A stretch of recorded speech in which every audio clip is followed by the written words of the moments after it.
एक बार भृगु ऋषि ने जानना चाहा कि ब्रह्मा, विष्णु और महेश में कौन सबसे श्रेष्ठ है। वह बारी बारी से सबके पास गई। ब्रह्मा और महेश ने भृगु को पहचाना तक नहीं, न ही आदर किया। इसके बाद भृगु विष्णु के यहाँ गई। विष्णु भगवान विश्राम कर रहे थे और माता लक्ष्मी उनके पैर दबा रही थी। भृगु ने पहुँचते ही न कुछ कहा न सुना और भगवान विष्णु की छाती पर पैर से प्रहार कर दिया। लक्ष्मी जी यह सब देखकर चकित रह गई, किंतु विष्णु भगवान ने भृगु का पैर पकड़कर विनीत भाव से कहा, मुनिवर, आपके कोमल पैर में चोट लगी होगी, इसके लिए क्षमा करें। लक्ष्मी जी को विष्णु भगवान की इस विनम्रता पर बड़ा क्रोध आया। वह भगवान विष्णु से नाराज होकर भूलोक में आ गई तथा कोल्हापुर में रहने लगी। लक्ष्मी जी के चले जाने से विष्णु भगवान को लगा कि उनकी श्री और वैभव ही नष्ट हो गया और उनका मन बड़ा अशांत रहने लगा।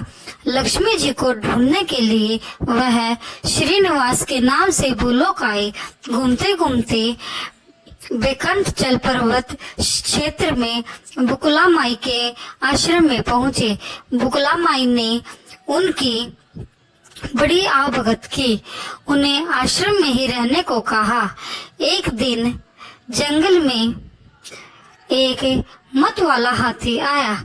आश्रम वासी डर कर इधर उधर भागने लगे।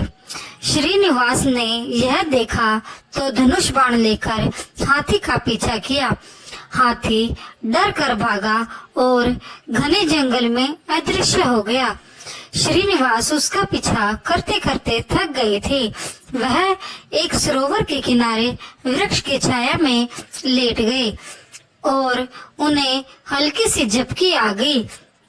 थोड़ी देर में शोर सुनकर वह जागे तो देखा कि 4-6 युवतियां उन्हें घेरे खड़ी है।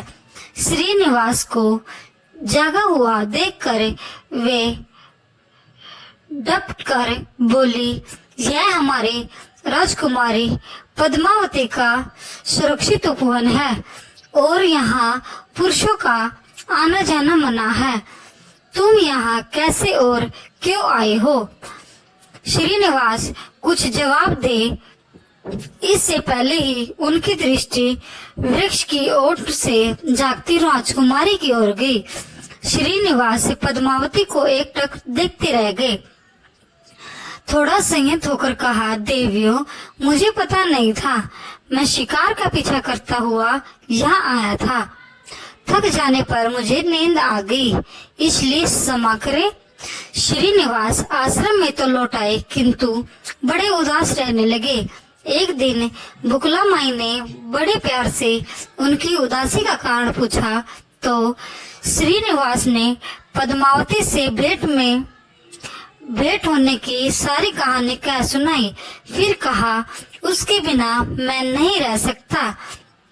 बकुला माई बोली, ऐसा सपना मत देखो। कहाँ वह प्रतापी चोल नरेश आकाश राज के बेटी और कहाँ तुम, आश्रम में पलने वाले एक कुल गोत्रहीन युवक। श्रीनिवास बोले, माँ, एक उपाय है, तुम मेरे साथ दो तो सब संभव है। बकुला माई ने श्रीनिवास का सच्चा प्यार देखकर हाँ कर दिया। श्रीनिवास ज्योतिष जानने वाली औरत का वेश बनाकर राजा आकाश की राजधानी नारायणपुर पहुंचे। उसकी चर्चा सुन पद्मावती ने भी उस औरत को महल बुलाकर अपना हाथ दिखाया।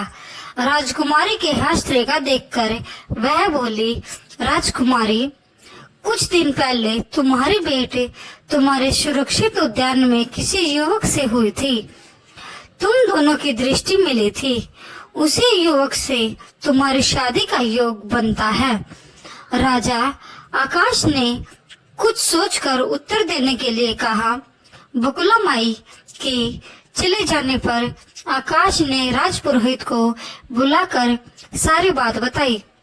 राजपुरोहित ने गणना की, फिर सहमति देते हुए कहा, महाराज, श्रीनिवास में विष्णु जैसा देव गुण है, लक्ष्मी जैसे आपकी बेटी के लिए यह बड़ा सुयोग्य है।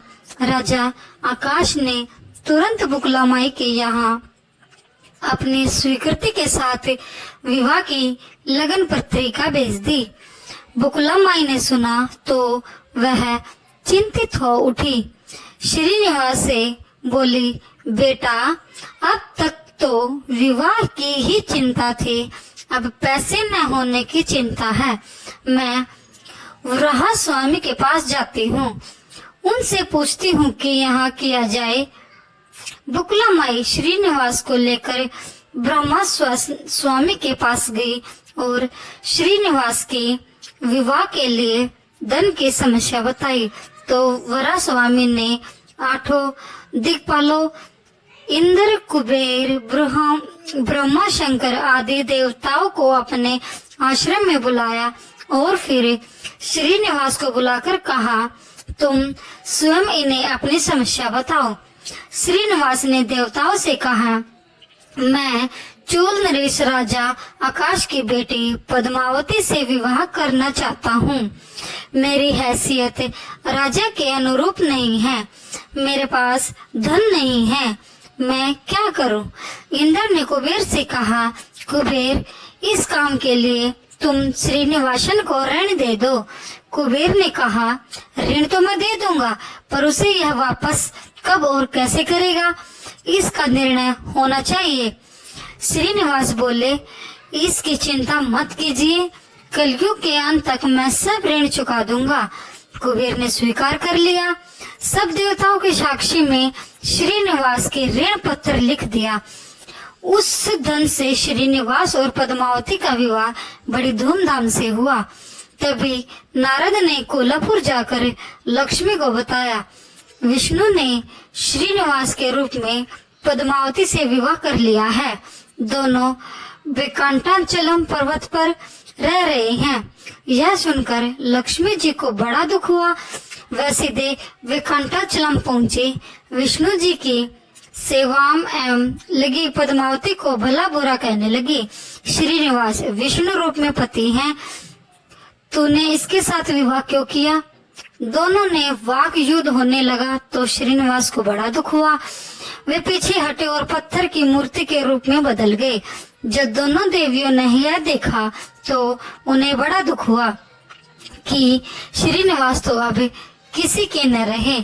इतने में शिला विग्रह से आवाज आई, देवियों, मैं इस स्थान पर वेंकटेश्वर स्वामी के नाम से अपने भक्तों का अभिष्ट पूरा करता रहूंगा। उनसे प्राप्त चढ़ावे के धन द्वारा कुबेर के कर्ज का ब्याज चुकाता रहूंगा। इसलिए तुम दोनों मेरे लिए आपस में झगड़ा मत करो। यह वाणी सुनते ही लक्ष्मी जी और पद्मावती दोनों ने सिर झुका लिया। लक्ष्मी कोल्हापुर आकर माँ लक्ष्मी के रूप में प्रतिष्ठ हो गई और पद्मावती तिरुनाचुर में शिला विग्रह हो गई। आज भी तिरुपति क्षेत्र में तिरुमला पहाड़ी पर भगवान वेंकटेश्वर स्वामी के दर्शन हेतु भक्त गणों से इसी भाव से शुल्क लिया जाता है। उनकी पूजा पुष्प, मिष्ठान आदि से न होकर धन द्रव्य से होती है। इसी धन से भगवान श्री कृष्ण वेंकटेश्वर स्वामी कुबेर का कर्ज चुका रहे हैं।